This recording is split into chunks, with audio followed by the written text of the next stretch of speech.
to a live edition of Off the Top Rope here, Off the Mic Sports Network, coming to you live from Los Angeles here right after AEW Dynamite. Um, listen, I'm not gonna shit all over this show. Like the show itself, it was fine. I think there was good wrestling. They advanced some stories, particularly the MJFs and Hangman stuff. Bookended the show. There's still some problems with this show, and the way that they're going into Forbidden Door, they're just throwing everything they've got at the screen, and basically just hoping to God that hey, people just look past the fact that there's like no story, and throwing everything in it. We thought we were going to get a John Moxley and Darby Allin match at Forbidden Door. Instead, that turned into a 10-man tag, not a 10-man tag, like a 5-on-5 unsanctioned, a 5-on-5 unsanctioned, steel cage match, lights out steel cage. And you guys are getting up in the chat about saying this is going to be the whole theme of my show. Is yes, women. I blinked and that match was over. And Mercedes, why did she need to be in that match? The whole theme was rushing to key storyline plot points. They rushed to the Edge and Christian reunion, which I liked, but it felt rushed. And now they're going to do a tag team match in London instead of doing it in Toronto and solidifying their reunion. So it was just that was weird. The women's match felt rushed, and now we're going to get a tag match. Listen, Windsor and Tony Storm are entertaining together. We'll see if the other women can coexist. It's they're rushing to everything. And then this thing right before the main event, I'm sure you guys caught this. Right before the main event. So they announced the tag, and we'll go through the particulars of how everything got. This is what really bothered me. So we had this mystery. We didn't know how big these teams were going to be for the steel cage match. And Tanahashi, who has like no knees, is going to be in this match. So Godspeed to Hiroshi Tanahashi, who is near the end of his career. We're going to put him in an unsanctioned steel cage match. Great. Cool. Will Ospreay. Let's talk about this. Will Ospreay. 2 weeks ago, he said his career would be threatened. He was hoping to be back by Forbidden Door. Now he's back, no problem, booking steel cage matches, and then saying Tony Khan was blindsided about it, and he's just okay with it. So then we get this announcement where basically, okay, the Death Riders are going to team with a couple of mystery people. John Moxley goes and finds the Young Bucks. I'm getting very tense. I'm hitting the microphone. But John Moxley enlists the Young Bucks. That kind of makes sense given their history, dating back to the first days of AEW. And, they've kind of been indirectly working with each other for a long time. So then we're wondering, okay, it's going to be Tanahashi, Will Ospreay, and Darby Allin. Who are the other two people?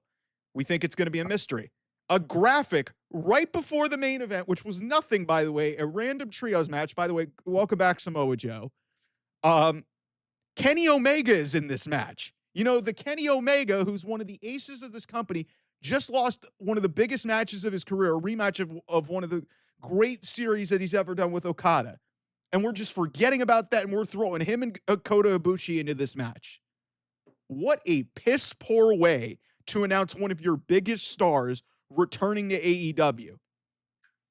What in the world was that?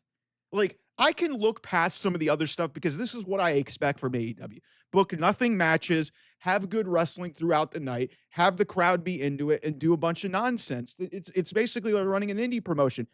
But you are basically 10 or so days out from Forbidden Door, and you're rushing Kenny Omega's return like that?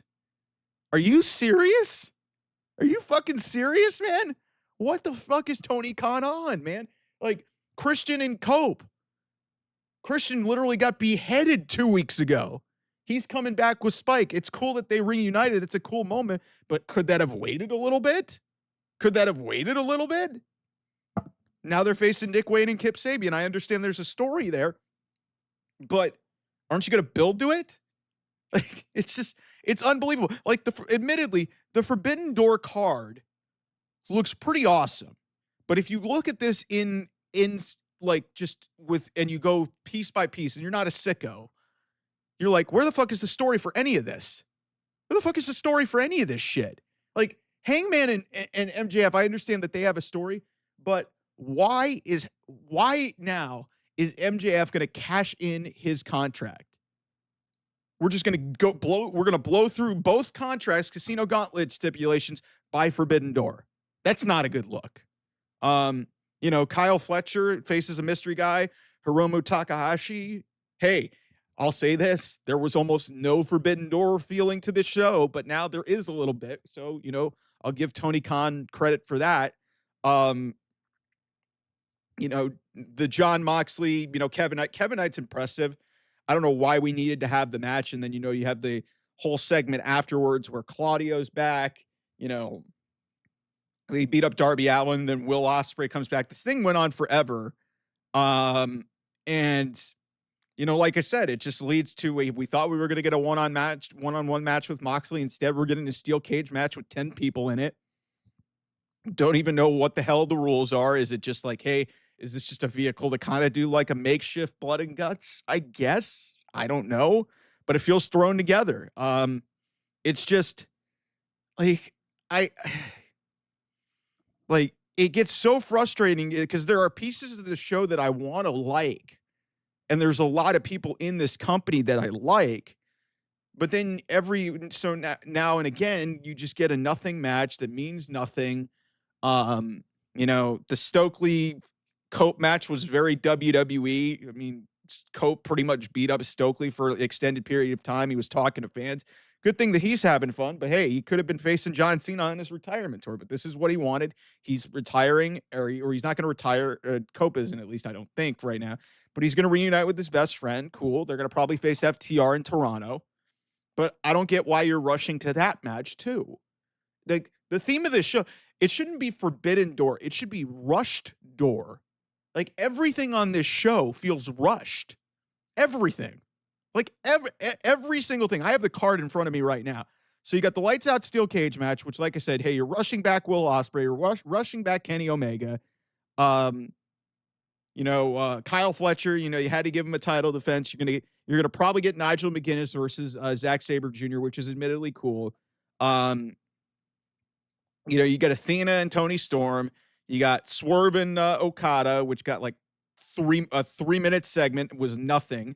Cope and Christian, Mercedes and Alex Windsor against two people that we still don't know yet. It's just, yeah, no, Edge joined AEW before Cena announced his retirement. That's very fair. But in hindsight, you see where things are. Like, I get he wasn't needed there, but it's just, it's an unfortunate decision, but he wanted to go there for Christian. And and you know what? On some level, I appreciate that. I thought it was a great moment that they created. It's a great moment that they created between Cope and Christian to cement the reunion, but then they just rushed to the match that they're going to do with Nick Wayne and Kip Sabian, which they should probably kill them, although Nick Wayne will probably get a good showing in it.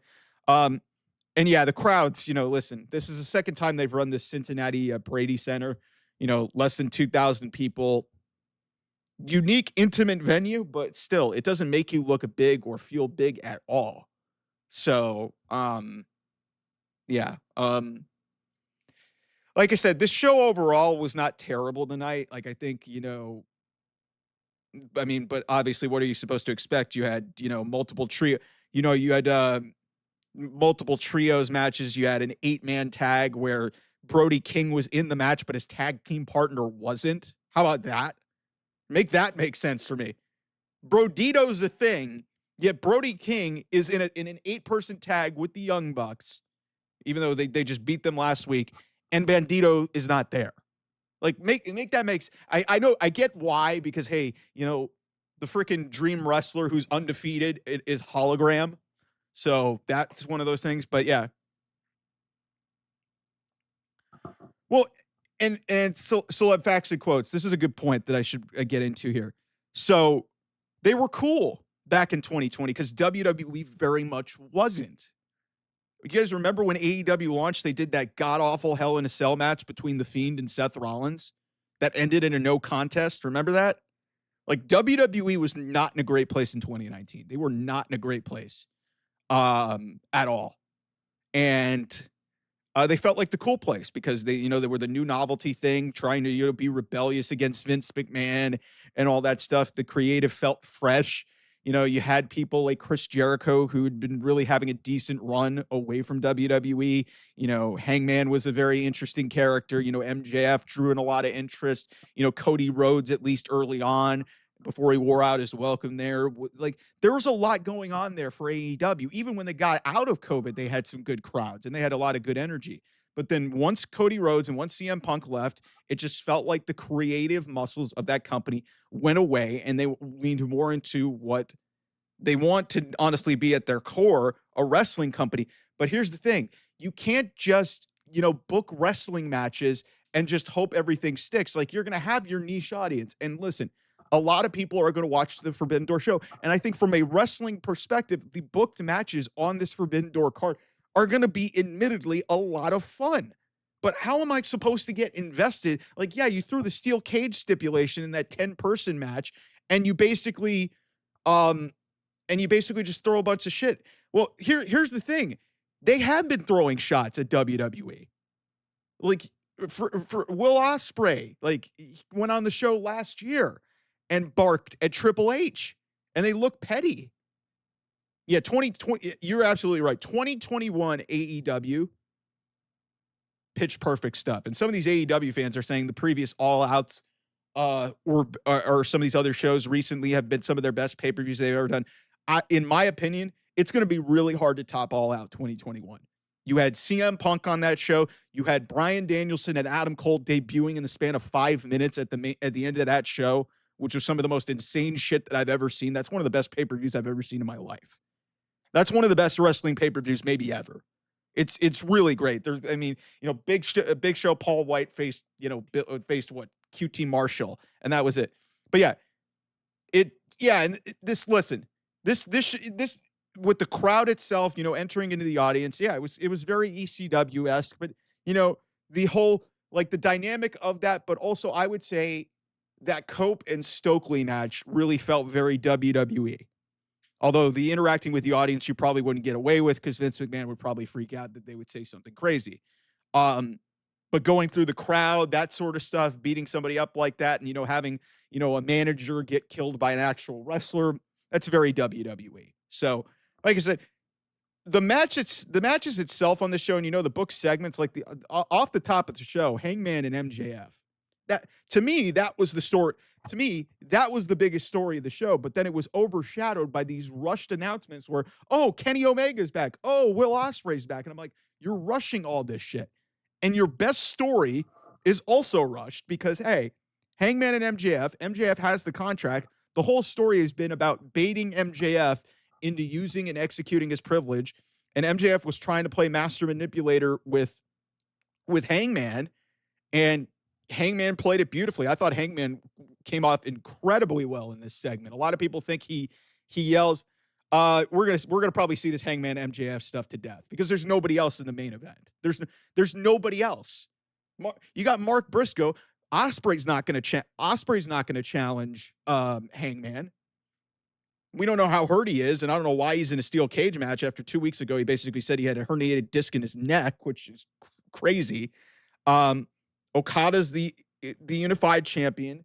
Swerve is facing him. Swerve's probably not going to challenge Hangman because they're both baby faces unless Swerve turns heel.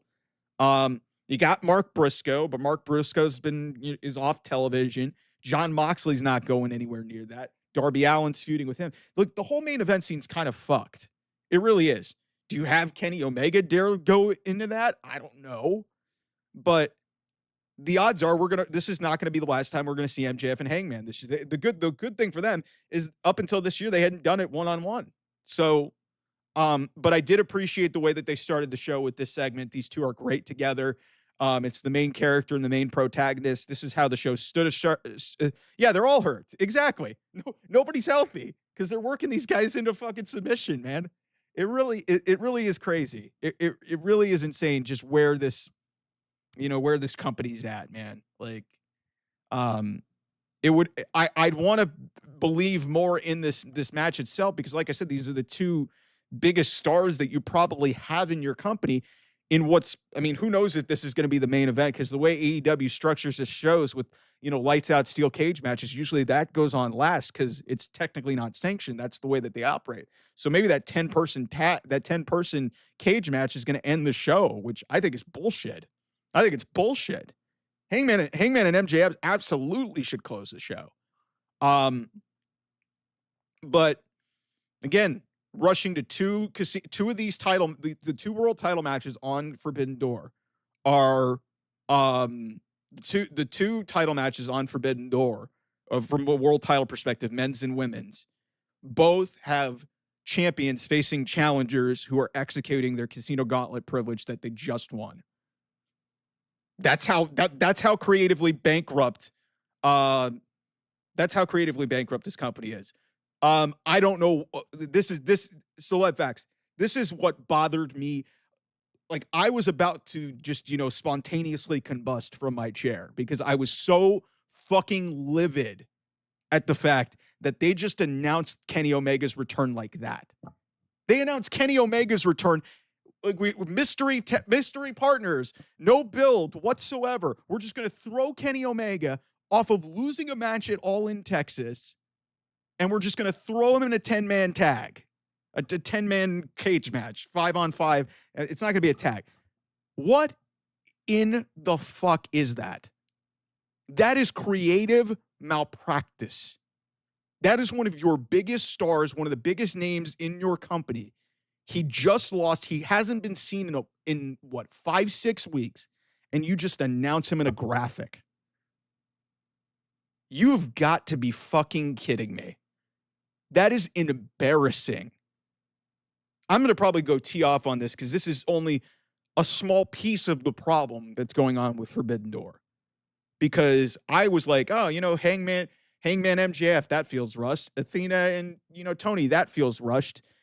Cope and Christian, that set me off a little bit too. But Kenny Omega? Kenny Omega. Really? The guy who just lost to Kazuchika Okada. Like, what in the world, man? Yes, work rate format, there's a certain way to work. And this is what you guys are very right in the chat. Like, it's,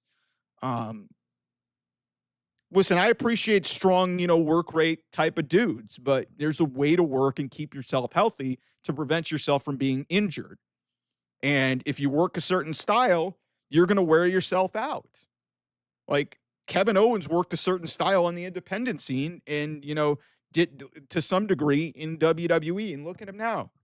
Neck injury, he may never perform again. I love Kevin, but that guy killed himself and took some bumps that maybe he shouldn't have taken for our entertainment that led to long-term injuries. And more type of that shit happens in AEW. So, anyway, I've been ranting here for the first, 20 minutes of the show here. Thanks, everybody. Get your chats in. Super chats are open. I appreciate the love and support. I mean, we were up near 20 concurrent viewers here which is great. Like, yeah, it's, but yeah, it's work rate meets ECW. I think that's a good way to put it. That's a good way to put it, in my opinion, because, you have a lot of these hardcore extreme matches meets, these guys who are going out, doing Canadian destroyers and 7,000 super kicks and tombstone pile drivers and kicking out at 2.999. It's every single match. So, I appreciate that, man. I just try to entertain you guys because I know you guys are probably as angry as I am watching this Drek. Because listen, WWE isn't much better, but they're making a whole hell of a lot more money, and they have more interesting characters than this. That's the reality of the situation.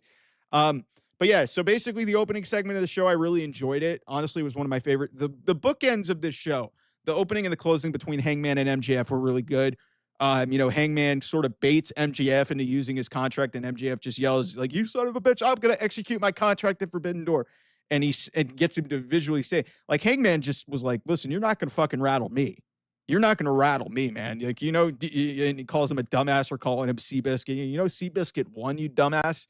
So Hangman, this version of Hangman is actually like, he didn't go back to like the uber happy-go-lucky lovable babyface. Like he's still like he's still kind of a badass. So this is a very good Hangman character that we have, and like the fact that he owned um MJF and beat him at his own game was actually really good storytelling here. I really enjoyed this segment to start the show. We get Kevin Knight and Jon Moxley in the opening match. Jon Moxley wins in 13 minutes. I don't know why he needed 13 minutes. I listen, Kevin Knight impresses me, but I don't get I don't get why this needed to be a match after, Speedball faced him last week. I don't get why Jon Moxley needs to be wrestling weekly on television. He just lost the world championship. I don't get it. I don't understand the formatting of the show either. I mean, there was just multiple man tags, and then listen, if it were me, I would have main evented with Moxley and Kevin Knight if you're going to do it that way, because then at least you have a launching point into Will Ospreay and then feeding into what that match is at the end. That would have made more sense to me. And, aside from that, I don't think they needed Kenny Omega in this match. They should have built it up to something bigger. But yeah, Ops and LFI just made no sense in, Ops and LFI made no fucking sense in the main event. Like, good to see Samoa Joe, but the match didn't even matter. My theory, and you guys will probably agree with me, certain CEO put in a word for her boyfriend. That's what happened here. That's the only thing I can come up with. Like, why else is a non-title trios match that went less than 10 minutes main eventing your show? But we'll get to that further down the line. But yeah, Kevin Knight, looked good. I mean, he tried to go for his UFO splash. It didn't work. Moxley gets in a unique looking choke for the win. And like I said, fine match, but we didn't need to see this. Like, Kevin Knight wasn't winning, so it was very predictable. Darby comes in for the attack. They were going to try and, put Wheeler back in the body bag. They get him in there. He goes for the coffin drop, but Claudio gets in there. He does a whole UFO spin in the body bag. They're going to kill his neck, Darby's neck, which has put out people, and Will Ospreay's back. And he hits a clean blade on Yuta. He says he challenges them to the steel cage match in London. And, hey, that sort of sets the stage for the long thought out, what are we going to do here? So then we get what was an odd, when I saw this match, I was dumbfounded by them booking this. It's Mercedes Moné, Tekla, and Sky Blue versus Willow Nightingale, Queen Aminata, and Alex Windsor. So right after her husband returns, Alex Windsor gets on the screen. So why is Mercedes, in this match? Like, her and Alex Windsor, I get her. They're going to be in a 4-way match at the pay-per-view. But they literally did a variation of this. They just took Julia Hart out of the equation. Is Julia Hart just green, or is she injured? Whatever, she probably is. I mean, Alex Windsor I forgot. They think they subbed out Ty Mello. This was the same match they did on Collision. Some people were saying on social, I didn't really watch much of this because this match didn't last long. The women only got 9.5 minutes. That's all the women got on this show. Gee, Tony, great job treating your women's division. But, there was a box fest last week. I didn't really pay much attention to this match, if I'm being completely honest, because like I said, I just didn't really care. Because Athena and Toni Storm were up in the crowd. They start beating up each other. And, basically it leads to a brawl. And so Athena and Mercedes are, thrown out by the baby faces. And, the only reason why Mercedes and Windsor were in the match is because they're using this as a vehicle to promote the women's, they just jammed a bunch of women into a match because that's all they can do with their women. They can't do, like, Mercedes can't cut promos, Alex Windsor. But, the stuff after the match was fine. I mean, Toni Storm basically, makes a challenge for Scotland next week. They're going to be in Scotland for, in Glasgow, because it's going to be right before the pay-per-view in London. And so it's going to be Toni and Alex Windsor versus Mercedes and Athena. Mercedes and Athena, who were fighting each other a while ago. So can't they coexist? And then Mercedes and Alex do their little tango bit, which is kind of funny. Tony's hilarious. Um, I don't know why they're doing this match because listen, you've got two pieces of your pay-per-view just as teams. So who's taking the pinfall in this match? Who's taking the pinfall? Tony Storm's already lost once.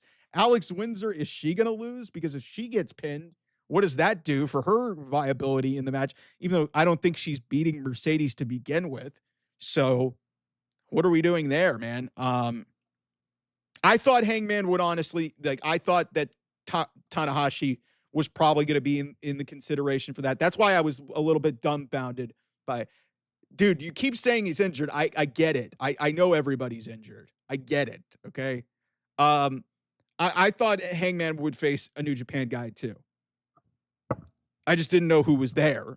Um, like there were people out there that they could have potentially gone to. Tanahashi's in his last year, better than throwing him with no knees in a random 5-on-5 steel cage match, but whatever. Um, so so then we get Ospreay teasing more names for this match. Basically, he confirms that hey, Tanahashi will be in this match. Darby Allin will be in this match. I got a couple of unconfirmed names. And Ospreay basically said, ask Renee to let her husband know he wanted to chat with him next week in Glasgow. And yeah, so that's the end of that segment. We get Adam Copley and Stokely Hathaway. Apparently, so he goes, so really what this match is about, Copeland was just beating the shit out of Stokely the entire time. Walks over to ringside, asks some dude in the crowd basically what he thought of Stokely. Said he's short, bald, and gets no hose. And then another woman, woman in the crowd was asked, "Hey, would Stokely get a chance with you?" He said, "Absolutely no chance." Just started delivering a bunch of spears and a bunch of spears and impaler DDTs, and he's just daring FTR,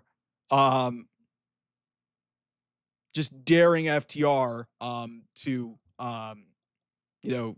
come in for the save. And basically they do come in, brawl with him. There's no match really. It's 5 minutes of nothing.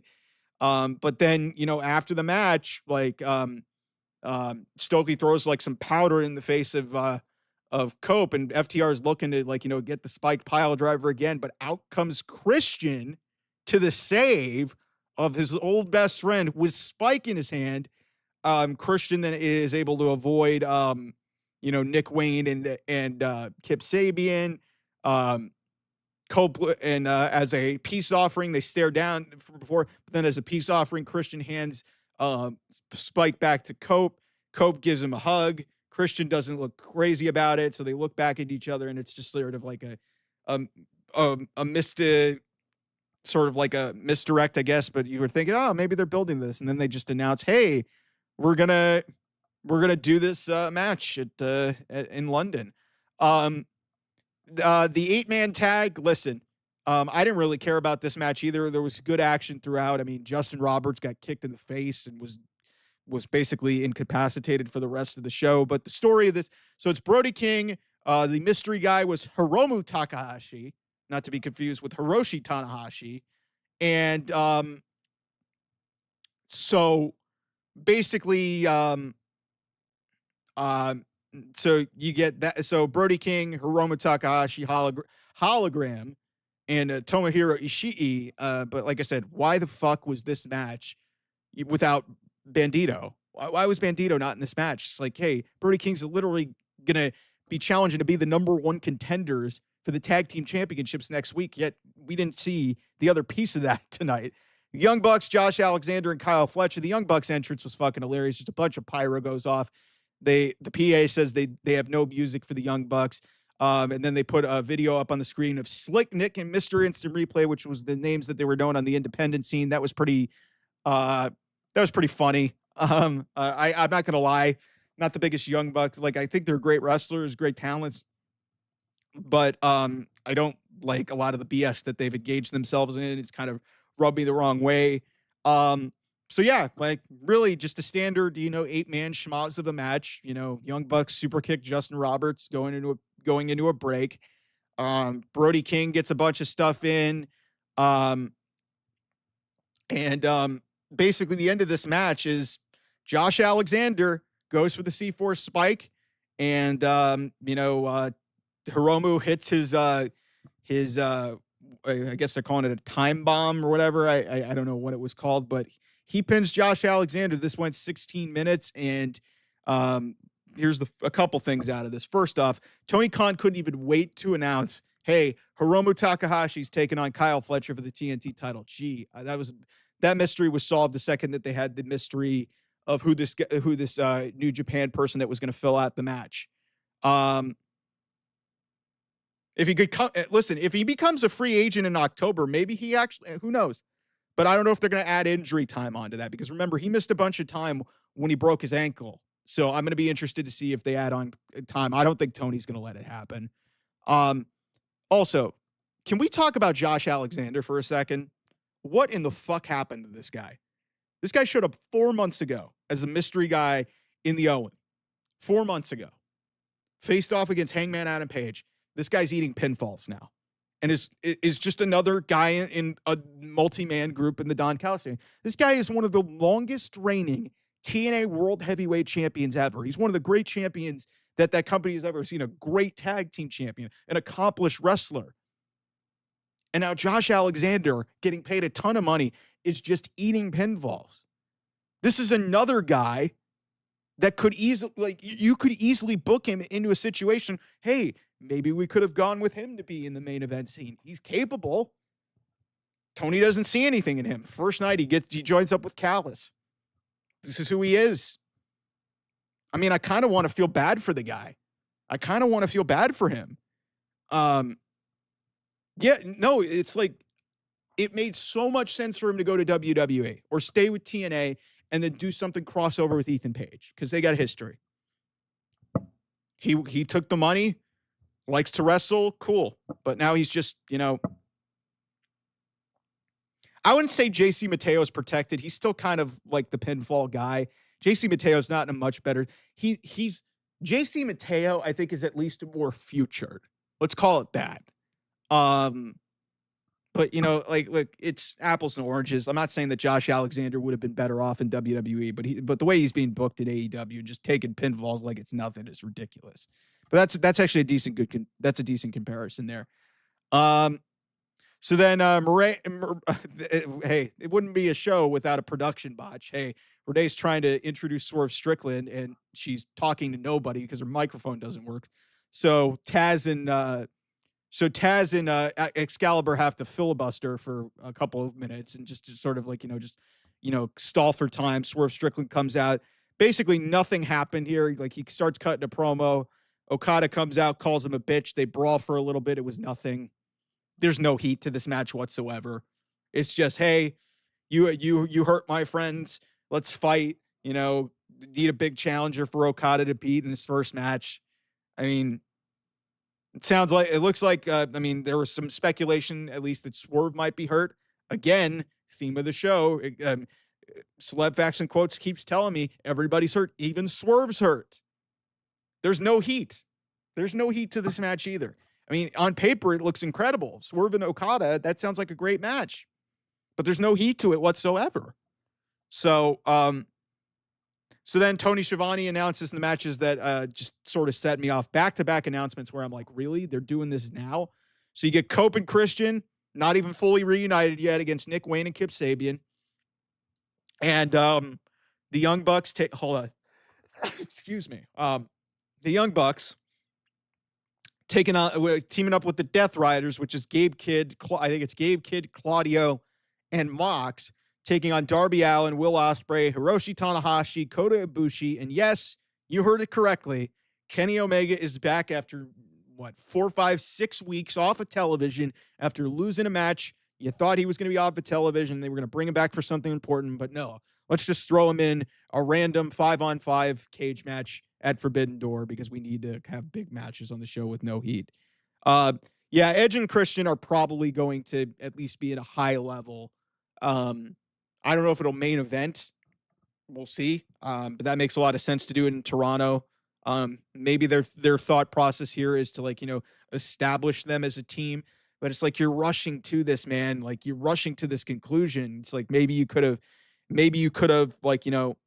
have a setup at Forbidden Door. do the Wayne and Sabian match as like a de facto #1 contenders match. And, we know Cope and Christian are going to win, have them win. And then, I mean, we're assuming that we're assuming that FTR wins the tournament and beats the Hurt Syndicate. But by the way, no Hurt Syndicate on this show. That was something I didn't even think about until this now. Hurt Syndicate didn't even make the show. No vignettes, nothing for these guys. And then the main event literally went 9 minutes. Ops versus LFI, Powerhouse Ops, Samoa Joe, and Katsuyori Shibata. Good to see Samoa Joe back. Dralistico, Beast Mortos, and Roosh. I love me some Roosh, but they're just throwing him into nothing matches. So yeah, this match really, I didn't even pay attention to this match because I just didn't care. There was no stakes on the line. There was nothing. And Samoa Joe just everybody just taps out everyone. And the match ends 9 minutes. You think that maybe, there was a vignette for Hook. They're not going to do Hangman. They're not going to do Hangman versus Cope. They're not going to do that. I mean, after what happened with, Cope and Mox, they're not doing that match. They're clearly going the story. If they want to do, I mean, yes. I mean, if you're going to subscribe to the theory of, hey, let's try and outbook WWE, then you do Hangman and Cope. Fine. The story is with Cope and Christian versus FTR. That's the story. FTR's got a lot of history in that building in Toronto. They've got a lot of history in that building. Some of the great matches that they've had in their careers. Remember that 2 out of 3 falls match against Gargano and Ciampa, DIY. So I just don't see any validity to doing Hangman and Cope at All Out. It's a fun idea, but I just don't see that happening. So basically, you think, I mean, they promoted that Hook is coming back. I don't know where the fuck he's been. But you think that something might happen in this main event. You're like, why is this the main event? And then nothing happens. We go to the parking lot. Renee's trying to get an interview with Hangman. Hangman's trying to walk to his car. MJF attacks him, slams him a bunch on the hood of the car. He basically tells him to remember, he said about breaking him, you haven't seen nothing yet. So some heat added to this. Like I said, the best thing on the show was the 2 main characters of this entire product. The fact that they still have this bullet in their chamber, but they're blowing through it, and they're blowing through the stipulation that MJF won. Cool. But yeah, it's just, yeah, that's a good point. Like, yeah, I mean, I don't know if you guys saw this. Hook visibly vomited in the ring from a concussion. Visibly vomited in the ring. Like, I remember seeing that on television. That was gnarly. So we'll see what happens when he comes back. Yeah, it's just, listen, it's another paint by numbers, standard Dynamite. Listen, like, maybe I'm not like shitting all over the show itself because this is what I've come to expect. The product's just the same as it is. There's no risk taken. It's just the same shit. Multi-person tags. The women only get 10 minutes on the show. They're just window dressing to get to the pay-per-view. And then they blow all their big matches on pay-per-view, which is going to please the sickos. But for the average fans, it's like, where is the story? Where's the story? I just don't get it, man. I don't get the philosophy of this company. I really don't. Injuries are definitely a factor in this place. Yeah, the Ops had the 1 title defense at the pay-per-view, All Out, and then they've literally done nothing. Trios titles are the most irrelevant titles maybe in all of professional wrestling. It sucks because I love Samoa Joe. I love Hobbs. Shibata's awesome. Really? I mean, yeah, it's just, I don't know. I really don't get this company, man. I don't understand it at all.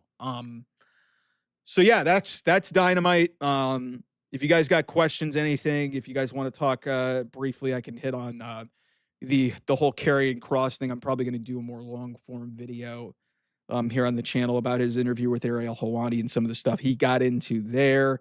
So there's that. This whole September 20th date between AEW and WWE Brock Lesnar's now been announced for like 2 SmackDowns in advance of that show. They still haven't announced whatever the heck this is, whatever it's going to be in Indianapolis, but it's clearly coming. They're clearly going to do this. I don't like it. I think it puts more of a light on AEW, and you're just putting more of a light on that. I don't know if that's them trying to create and give them some momentum, or, you know, or them just trying to like, you know, or them trying to like, bury them. I don't think they're going to do that. Yeah, it's going to be Nigel. It's going to be Nigel facing Zack Sabre Jr., which is a dream match. And listen, I'm happy for Nigel that he's competing, but it's just a lot of this shit just feels thrown together. It feels, forced. It feels rushed. It's like, okay, we have a Forbidden Door show. We've got to do something. Most of the matches on this show aren't Forbidden Door, but I'll give him credit. Hey, Zack Sabre Jr. is a lot of fun. That could be a really good, admittedly dream match for the sickos. Cool. Yeah, and then WWE, there's rumors going around that they might run John Cena's final match against World's End. There's a Saturday night's main event supposedly happening in early December. That's, I think, tentatively planned for Boston, but, they could easily go and shift to the 27th, which is World's End. I could totally see that happening. And listen, some people will criticize. Listen, here's what it is. It's all about dominating the conversation on social media. It's all about dominating the conversation on social media. Because listen, All In was probably a better show than Saturday night's main event on Saturday. But what was everybody talking about after Saturday night's main event? They were talking about Seth Rollins might be actually hurt. We found out it was at work. And then Goldberg, him getting cut off the air, whether that was like, that was very, very much real. And, Goldberg had a decent match with Gunther. So yeah, they dominated the headlines there. And you guys can make fun of it all you want. Brock Lesnar and John Cena, listen, it's probably not going to be bell to bell as good as anything on All Out, but Brock Lesnar and John Cena are going to beat the crap out of each other one more time. Like, people aren't going to watch the show, but it's like, it's the all in. And then RM, you nailed it. Evolution on Sunday night stole the entire weekend, in my opinion. Stole that entire weekend of July 12th and July 13th. Absolutely. Absolutely.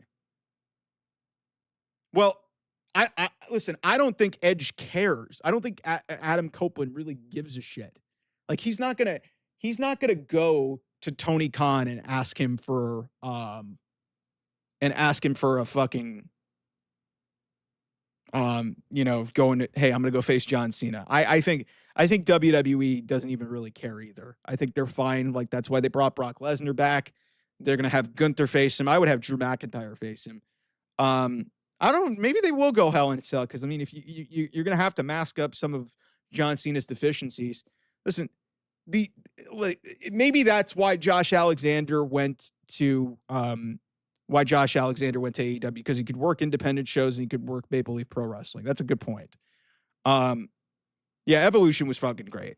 And that really is what stole the headlines, over the entire weekend, because Naomi's cash in. Also, I have no idea. There's a lot of speculation that I'm not trying to feed into, that Naomi might be pregnant. There's a lot of mystery around that situation. So, I'll say this, WWE treats and promotes their women better than AEW. Because if you're Mercedes Moné, let me ask this question to you guys. And people think I hate Mercedes. I don't. I actually think she's one of the best female wrestlers, maybe one of the better wrestlers of our generation. Let's call it that. But if you're Mercedes and you're about growing women's wrestling, and you have all this power and all this control in AEW, why are you getting thrown in a random 6-woman tag and only getting 10 minutes? And that's the only female representation on this show at all, in a 2+ hour show. And she's saying all these quotes about, like, hey, I've got this fancy dressing room, I've got all this, I've got all that. Why is the women's division in the state of it is? Yeah, I know. Yeah, they said not medically cleared, so that's why some people are feeding into the speculation that she might be pregnant. It's been well documented that, Rikishi wants her and Big Jim to have kids. The joke now going on is Big Jim didn't proceed with caution. Um, so, but yeah, the glaring thing that, like, I know we're supposed to be talking Dynamite here, but the glaring thing with Naomi that I noticed, they said it right off the top, barely even referenced Naomi by name the rest of the show. They basically were talking about, hey, I was promised a women's title match. I was promised a women's title match, all this, all that. And, we got no real answer about what's happening with the women's championship. So I don't know if there's going to be some sort of answer. She's supposed to be on Stephanie McMahon's podcast with Jimmy, that's supposed to come out tomorrow. So maybe we might get some answers in regards to what's going on there. But everything that's, has been said to be tight-lipped, really it has.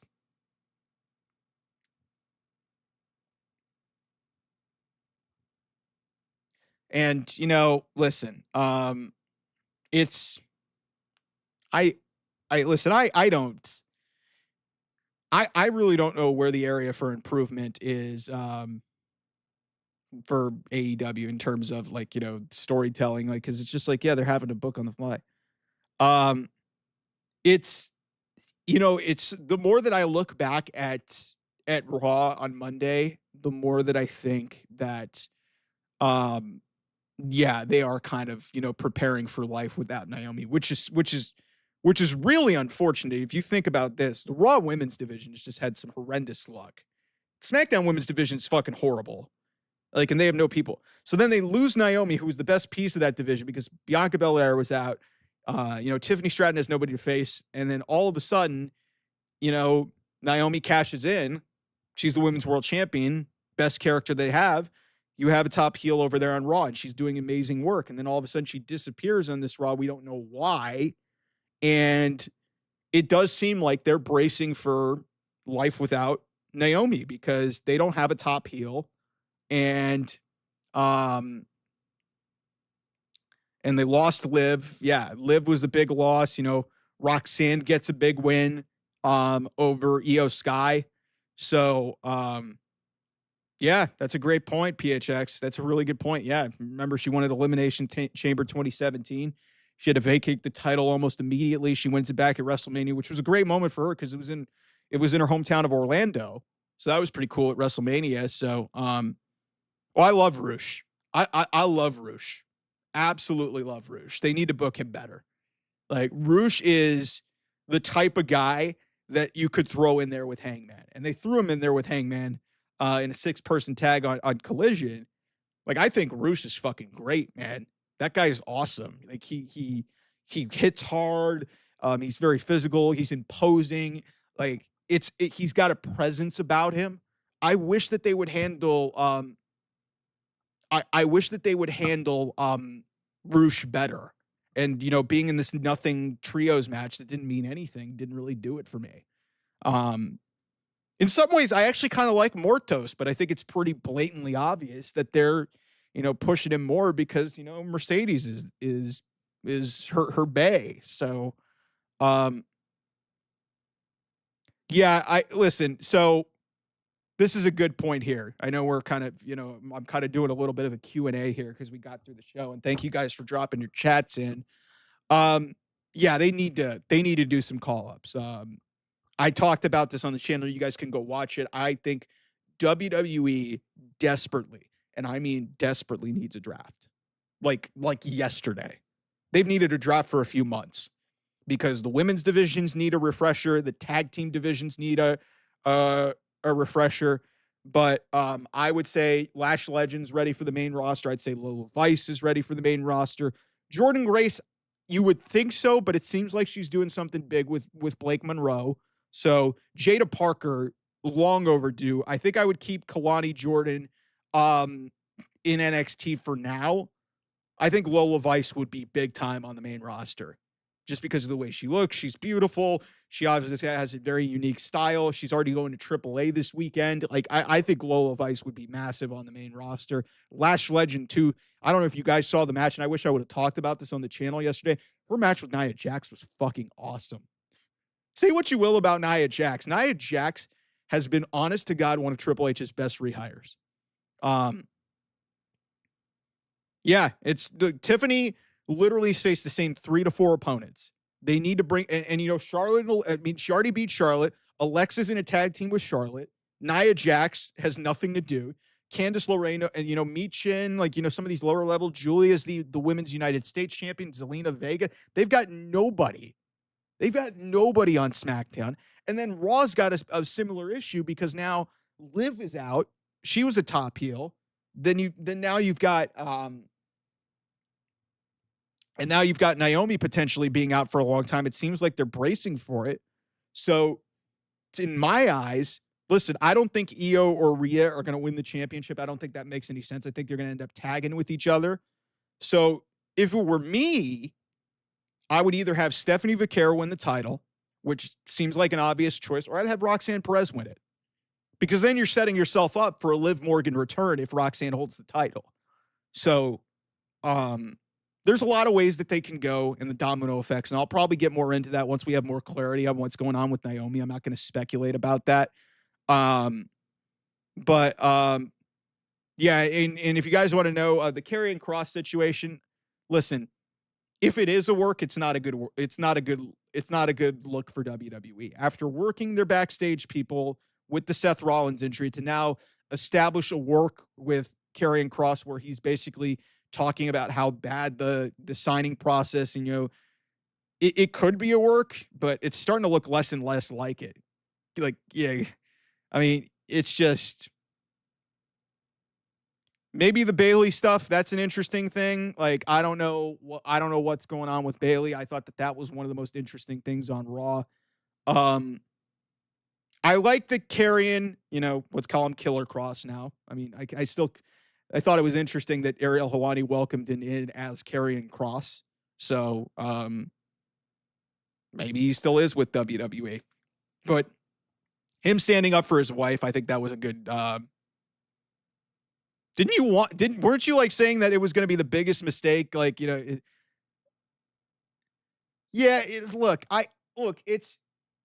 something's not right about that whole situation. I don't know if it's a work or if it's like, you know, but something's fucked up in that situation because some of the things that he was told, some of the things that he was given, especially considering he was like a Triple H guy. It's just, it's a really weird situation, man. It really is a weird situation going on. So yeah, you guys have been a lively bunch here tonight. Trying to get, better at trying to get these on weekly. I appreciate all the, NXT, you know, sometimes I think what I'll say about NXT is they at least, you know, they take risks. I feel like a lot of the other shows don't really take very many risks anymore. It's very safe and it's very, you know, pedestrian. Like NXT is willing to take chances where, you know, you have Nia Jax and Lash Legend do a banger match to kick off the show. I don't know if you guys saw the main event. Like Javon Evans in picture basically let loose one of the nastiest chops I've ever heard in my life. You can go watch it on social media. And then he had one of the, I don't even know if this was a tag, but he had a sequence for like 30 seconds where he was just all over the place. You guys remember the hot tag from Cesaro from or Claudio, now that he's called 8 years ago? Javon Evans is a fucking breath of fresh air. Trick Williams has found himself as a heel. I love seeing Moose on NXT TV. And, you know, Obafemi is the next big thing as far as I'm concerned. That guy's a star. So, yeah, NXT takes a lot more risks and does a lot of different things. They cycle in a ton of people, like their women's division. Like, for God's sake, half of that at least I think it was like 6 or 7 out of the 8 guys in that match, in that main event tag, were black men. Like think about that. Like, that's insane. Like, you had, I think it was Lennon. I think the only white guy in the main event tag on NXT was Cutler James, who's saying weird butt stuff. So, if you got any more chats coming in, I'll take you guys' questions for a couple more minutes here. But been rambling here for about 50 minutes. But yeah, you guys are a lively bunch. I appreciate you guys supporting the channel. Super chats are open. Like I said, best way to support us and what we do here. Hoping to get more sports content here on the channel. I'm looking to probably do some NFL previews as we get closer to the season. I'm probably going to wait until after the second or third preseason game to do individual division team previews. I'm looking to potentially do something like that. It's a good question. MFT. I'm tired of bloodline shit. I'm tired of it. I'm tired of it. Also, I think Jacob Fatu is above that shit. I think Jacob Fatu is above that shit as far as I'm concerned. Him losing the championship doesn't do a damn thing for me. I think Jacob Fatu's a fucking star. Sami Zayn, I think, is above that shit. Listen, so look at as far as I'm concerned, let's go to the actual people involved in this. The MFT stuff, I think Solo's actually been doing some really good work since losing the Ulafala. I think he's been really entertaining. Jeff Cobb, JC Mateo, fine addition. Talatonga, he's a big, intimidating dude. And it's good to see everybody's the internet's favorite wrestler and Tongaloa. And maybe we'll see. But yeah, if you want to turn Solo babyface, I just don't know how that works. But listen, Cutler James is interesting because I think this whole, weird shit that he's saying is a riff on. There was this, I think it was a show on Roku where it was kind of like a precursor to LFG, where like he was, I think he was like a Duke lacrosse player or something like that, or some Duke wrestler. Him and I don't know if you guys know Sexy BJ Ray, who's also on LFG. He's kind of an idiot, but both those guys are like boys, and so Cutler James cut this promo basically talking about you need the lube and like putting the finger up your butt or something.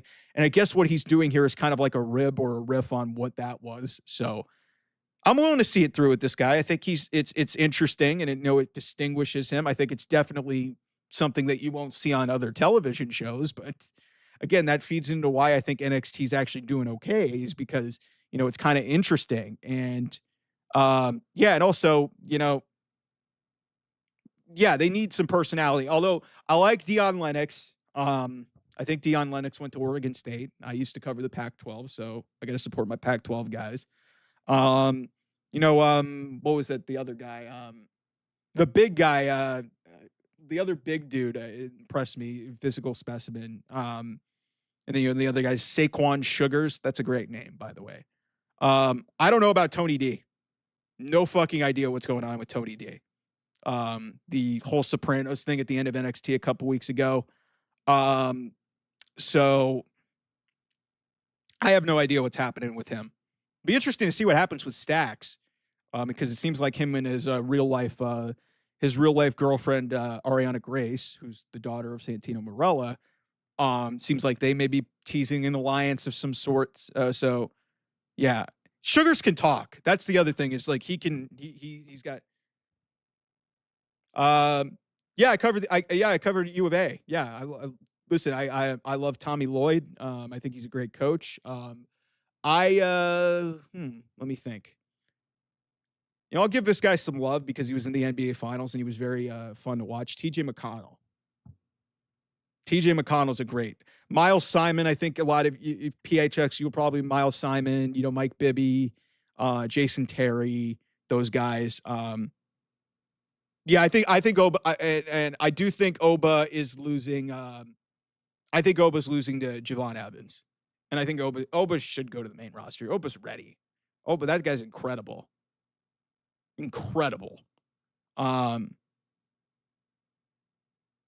No, and this is what I love about you guys. You guys throw me curveballs. I read the chat and get distracted because hey, I can rant and rave about Dynamite for so long, but I've been going at this for about an hour. I got about another 30 seconds and I'm going to sign off here. I've been going for an hour, but I thank you guys. I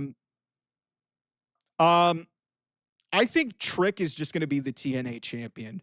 In my opinion, I think Javon will beat Oba, and then I think Trick will probably hold it to Bound for Glory, and then maybe Trick and Javon do something But yeah, I thought Trick was going to go to the main roster. I guess that's not happening.